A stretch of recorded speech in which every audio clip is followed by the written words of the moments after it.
Hello, my beautiful fragrance family. Dustin here, fragrance fan. Go ahead and do me a solid and click that like, comment, and subscribe, and don't forget to hit that bell notification. And I'm just going to keep on giving you guys these budget-friendly fragrance reviews. That 40-ish and $100 range, most of these way less than that, and a good number of these you can find at your local rack stores. And I decided to put another one of these lists together for you guys. You guys tend to like these little lists that I put together, and this is 5 fragrances that I think just suit a church environment quite well.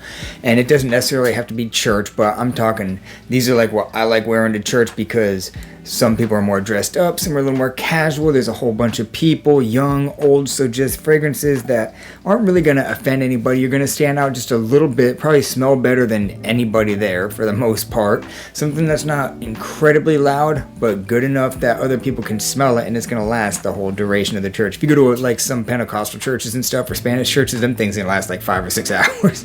But anyhow, so in no kind of particular order, let's get on with this list, shall we? So first up, let's go with a classic, and that's Burberry Touch. This one is basically, it's got violet and pepper, cedar, tonka bean, vetiver, and basically, to me, this is a powdery, spicy, violet kind of a fragrance.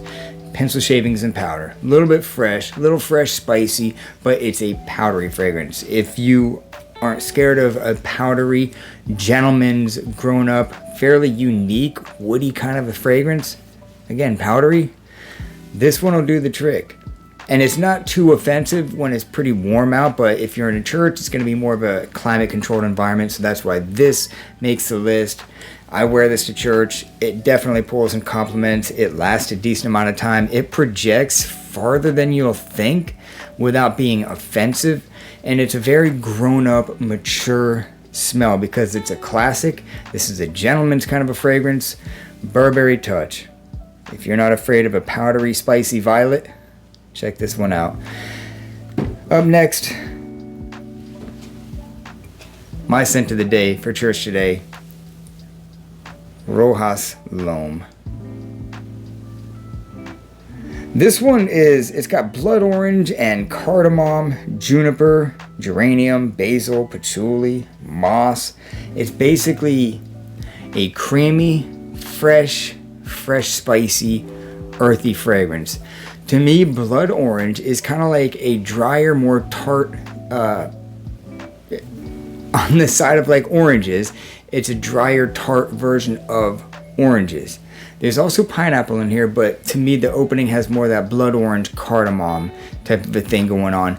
A little bit of that rose. The basil adds a unique facet to this fragrance, which makes it kind of stand out. This doesn't smell just like everything else. People will compare this to Dolce & Gabbana's K, and I keep saying, like, I guess maybe that's because it's the closest thing you can relate it to, but it doesn't really smell like that. I think that K is a little brighter. It's got more like citrus and stuff like that in the opening. This doesn't really have any of that bright citrus. This is straight up just earthy, creamy, fresh, spicy, a little fresh, and the citrus in there just adds to it. It's not like it's a top note, but it's not like you get blasted with that fresh citrus. That's not what happens here. You get blasted more with the creamy earthiness of this thing, with the citrus and all that helping it along. That's what happens here. It's got a touch of sweetness to it, just a touch. And the juniper, giving it that little bit of sharpness. And again, there's that fresh spiciness. But mostly this is a fresh, creamy, earthy, fresh, spicy, blood orange kind of a fragrance. The pineapple isn't some kind of sweet pineapple or an Aventa style pineapple. It's just in there complementing everything else. If you want something unique that works year round no matter what, the performance is decent. I get like 7 hours on this thing every time, and I have never had a complaint. This thing only gets like compliments.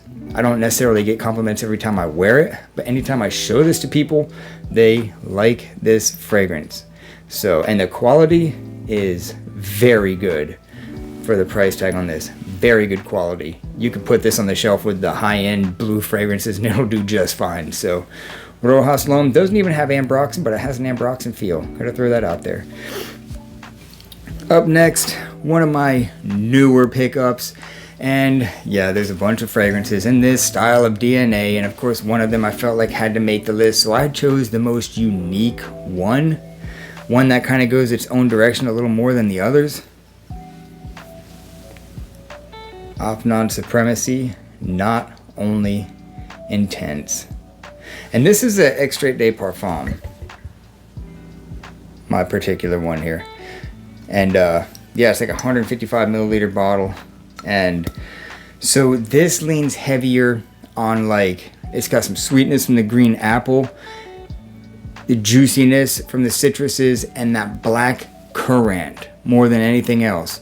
It doesn't really lean on like any kind of pineapple, smoky birch thing. That's like the stuff it skips over. Other than that, it's the Aventus DNA, but it leans way heavier on a green apple, black currant note. A lot of earthiness, a lot of mossiness in this thing. Has a smoky feel a little bit without actually being smoky. Let me give this thing a squirt real quick. 2 of them. It's invigorating and bright right up top.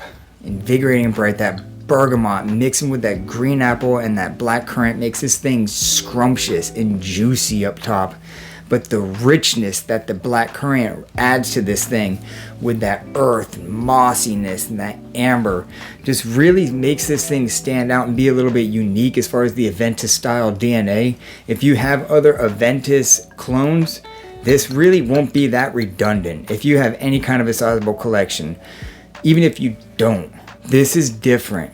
You can recognize that it's in the Aventus DNA, but this isn't like a 1-to-1. It's like 75% similar to Aventus. It just borrows from a lot of it without being like a direct clone. It's heavily inspired while completely doing its own thing. Opnon Supremacy, Not Only Intense, good performance, decent projecting. So, compliment magnet. Up next, the cheapest one on this list. Now, there's a number of fragrances that I could have gone with in this scent profile as well, but I decided to go with this one, and I'll explain why in just a second, and that is Kamara's Vamos Leather.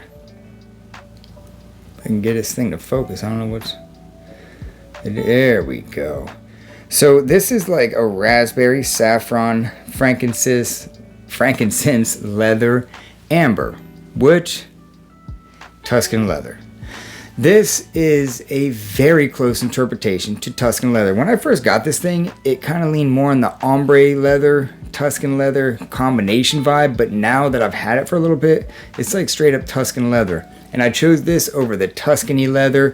Ombre leathers would work too, like the amber leather from Milestone or any of those, they would all work. Ben Sherman's, this little fella right here, this thing for $10. Oh my goodness. You see this thing, just grab it. It could have been any one of those, but I decided to go with this one because I feel like this one is a little bit more refined. It's a little bit almost richer on the raspberry side, and the performance on this one I think is just a little bit better. This is like an 8-hour fragrance. This one lasts the same amount of time too, but it's sweeter. Whereas this one has a little bit more class. I feel like it leans a little heavier on the leather side. So I decided to go with this one. Plus the bottle's awesome. Feels great. Cap clicks really good into place. Just the whole thing. If you are into Tuscan leather, ombre leather, any of that stuff, you need to check this one out. And I feel like it works really, really, really good in a dressed up environment. Smells, more than likely different than most people. Projects good, lasts a long time. And overall, it's a rich man's smelling fragrance. So you can dress this one up. And it's cheap as can be. TJ Maxx for $17 for a luxury smelling fragrance. Can't go wrong. And last but certainly not least, one that I actually need to get another bottle of. I haven't been wearing this one too much. You can tell by the juice level because I wore the daylights out of this thing anytime I ever got dressed up anywhere. And it's kind of been coined as like a black tie fragrance. There's a couple reviewers that coined it as that, and that is Ferragamo's F Black. It opens up with this tart green apple. It's a little bit sweet. It's got lavender. It's got tonka bean. It's got pepper. And the dry down, that's where the magic happens. Like I said, it opens up with some tart green, a little bit sweet lavender. Tart green apple, a little bit sweet with the lavender.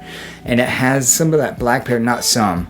a good dose of black pepper, but the dry down is where this thing really starts to become what it is. And that is a creamy, vanilla, peppery fragrance holding on to a little bit of that tart green apple. This thing is such a good business fragrance, confident kind of fragrance without being challenging. It's a very, very easy to wear fragrance, very complimented fragrance, super business, super dressed up, but not so serious that you can't just wear this whenever, if that makes any kind of sense. Creamy vanilla pepper, but it opens up different. It opens up with that sweet, tart green apple, lavender, hanging on to some of that black pepper. And the dry down, the black pepper is still there, gets a little bit louder even, and turns into a creamy vanilla from the tonka bean. There's some labdanum in here too, but mostly just peppery, creamy vanilla. Ferragamo's F Black. I need another bottle of this thing. And the performance ain't bad. It's a 6-hour fragrance. Some of y'all might have this thing and it might last a little bit longer on you guys, but for me, that's what it is. So if you're looking for a nice creamy vanilla fragrance, it's not like a sweet vanilla. It's not one of those like date night kind of vanillas. So don't think it's one of those. The sweetness in this really is coming from that tart green apple up top, lavender pepper thing, hanging onto that, turns into a creamy, spicy, peppery vanilla, but doesn't get any sweeter. It's not a sweet vanilla. It has a vanilla accord, if that makes any sense. So, yeah, F Black, Ferragamo. So that's 5 fragrances that I think work great for the church. Any one of these could be a signature scent, but I decided to go with these ones because that's for another video. So with that, I'm out. Y'all be blessed, take care of yourself always, and until next time.